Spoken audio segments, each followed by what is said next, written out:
मेरे घनिष्ठ मित्रों, नमस्कार। फ्रेंड्स, आप देख रहे हैं कि किस तरह से पूरा देश लता जी के न रहने पर गमगीन है। मैं अपने अनुभव से बता सकता हूं, जो भी मेरी छोटी सी जिंदगी रही है और छोटा सा अनुभव का दायरा रहा है, कि मुझे याद नहीं आ रहा है कि इस बीच में जब मैं मानसिक रूप से थोड़ा सा परिपक्व हो गया हूं, कोई भी ऐसा व्यक्ति मुझे याद आ रहा हो जिसके निधन पर सच में राष्ट्र ने इतना बड़ा शोक मनाया हो। यह बात अलग है कि जो शोक दिवस हैं उनकी संख्या बढ़ाई जा सकती है, छुट्टियां दी जा सकती हैं, लेकिन जन जन इतना बड़ा शोक मनाए, मुझे याद नहीं आ रहा है। मैं अपनी बात बता रहा हूं। लता जी के नए रहने का दुख हर एक व्यक्ति को है, और यहां तक कि जो यूएनओ के महासचिव हैं उन तक ने अपनी श्रद्धांजलि अर्पित की है। यूएनओ के सचिव की मैं चर्चा इसलिए कर रहा हूं क्योंकि अगर यूएनओ किसी को श्रद्धांजलि अर्पित करता है तो मान करके चलिए कि वह व्यक्ति जिसे श्रद्धांजलि अर्पित की जा रही है वह महामानव है, वह विश्व मानव है, और लता जी ने अपने कद को इतना ऊंचा उठाया। यहां मैं लता जी के बारे में ही एक बात करने जा रहा हूं क्योंकि अभी यह अवसर है जब आप मेरी बात की तस्दीक कर सकते हैं। आप कभी लता जी को रिकॉर्डिंग करते हुए देखिए, रिकॉर्डिंग कि वो स्टूडियो में रिकॉर्डिंग कर रही हैं।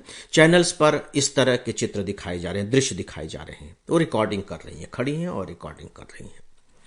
यहां तक कि आपको ऐसे दृश्य भी देखने को मिल जाएंगे जब वो बाकायदे स्टेज पर परफॉर्म कर रही हैं।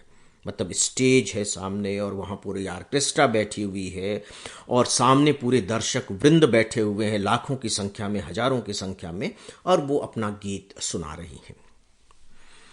आपको थोड़ा सा ध्यान देना होगा क्योंकि अगर आप ध्यान नहीं देंगे तो जिस बात की बात मैं यहां करने जा रहा हूं वह मिस हो जाएगी। चलिए, लता जी को आपने देख लिया स्टेज पर परफॉर्म करते हुए भी और साथ ही साथ रिकॉर्डिंग करते हुए भी।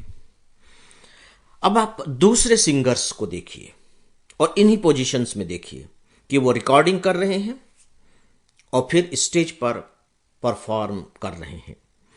स्पेशली जब आप टीवी चैनल्स वगैरह पर देखते हैं कि जब इंडियन आइडल्स वगैरह की बात होती है तो उसमें यंग जनरेशन के लोग आते हैं और स्टेज पर परफॉर्म करते हैं, अपना परफॉर्मेंस देते हैं। अब इन दोनों की तुलना करके देखिए और सोचिए कि दोनों में आपको क्या फर्क दिखाई देता है। क्या सच में कोई अंतर दिखाई देता है? चलिए, ये तो मैं अभी के जनरेशन की बात कर रहा हूँ और फिर लता जी की और अभी के जनरेशन में तो बहुत सालों का अंतर आ गया है। मूल्यों में परिवर्तन आ जाते हैं, क्षमताओं में परिवर्तन आ जाते हैं, लेकिन उनके अपने ही जनरेशन वालों से तुलना करके देखिए। यहां खासकर जो मैं बात कहना चाह रहा हूं दोस्तों, वो कुल मिलाकर यह है कि आप लता जी को ध्यान से देखिए, ध्यान से देखिए। जब वो गीत गा रही हैं, अलग अलग भावों के उन्होंने गीत गाए हैं, जब वो गीत गा रही हैं तो उनके चेहरे पर बहुत हल्के से ही उतार चढ़ाव आएंगे। थोड़े से गाल खींच जाएंगे, माथे पर थोड़ी सी त्योरियां चढ़ जाएंगी, आंखें थोड़ी बहुत छोटी बड़ी हो जाएंगी, लेकिन उनका हाथ, उनका शरीर, उनकी उंगलियां सब की सब ज्यों की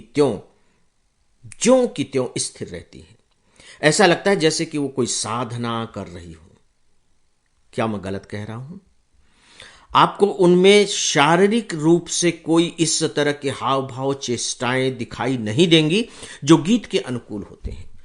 और सच पूछिए तो ऐसा होना बहुत स्वाभाविक है कि जब हम गीत गा रहे हों या जब हम बातचीत कर रहे हों तो हमारे शरीर के जो अंग हैं वो उसी के अनुकूल चेष्टाएं करने लगते हैं। यहां तक कि जब बातचीत हम करते हैं तो आप देखिए कि किस तरीके से हम अपने हाथ हिलाते हैं, हम अपनी गर्दनें हिलाते हैं, हमारी आंखें भी इधर उधर होती रहती हैं, तब जा करके हम अपनी बात को सहजता से सामने वाले तक पहुंचा पाते हैं। अदरवाइज हम असहज हो जाएंगे। अगर हमें कह दिया जाए कि आप बिल्कुल स्टैचू होकर के और भावना प्रधान बातें कहिए, और गीत गाना तो बाप रे, गीत कभी गले से नहीं गाया जाता। इनफैक्ट मैं तो समझता हूं कि जो गीत है वो आत्मा से गाए जाते हैं।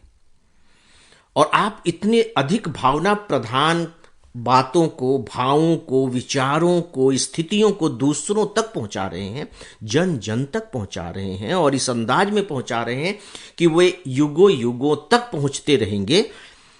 बिना किसी हाव भाव के, बिना किसी चेष्टा के, एक सामान्य, सरल और एकदम सहज तरीके से। क्या आपको नहीं लगता कि यह जादू है? अगर यह जादू नहीं है तो फिर जादू क्या है? दोस्तों, मुझे तो लगता है कि अद्भुत जादू है, यह मैजिक है। क्योंकि खासकर स्टेज पर बोलने का, भीड़ में को संबोधित करने का अवसर मुझे भी मिला है, इसीलिए मैं शायद ये बात कह पा रहा हूं कि वह एक जादू है। संभव नहीं हो पाता है, लेकिन उन्होंने संभव किया। यहां से मुझे एक बात समझ में आई, वो ये कि साधना जब अंतर्मुखी हो जाती है तो वो किसी को भी लता मंगेशकर बना देती है। और साधना को अंतर्मुखी कर पाना आसान काम नहीं है, बहुत कठिन काम है। और इसके लिए जो पहला स्टेज है, जो पहला चरण है, मुझे लगता है कि वह है सहजता। सहजता एक प्रकार से रचनात्मकता का प्रवेश द्वार है। अगर आपको अपने अंदर क्रिएटिविटी पैदा करनी है और उसे इतनी ऊंचाई तक ले जाना है, तो बहुत जरूरी है कि हमारा जीवन सरल और सहज हो, तभी संभावनाएं बन सकती हैं। अदरवाइज दावे के साथ तो मैं कुछ भी नहीं कह सकता, लेकिन मुझे लगता है कि कठिन जरूर है। तो दोस्तों, आज बस इतना ही। नमस्कार।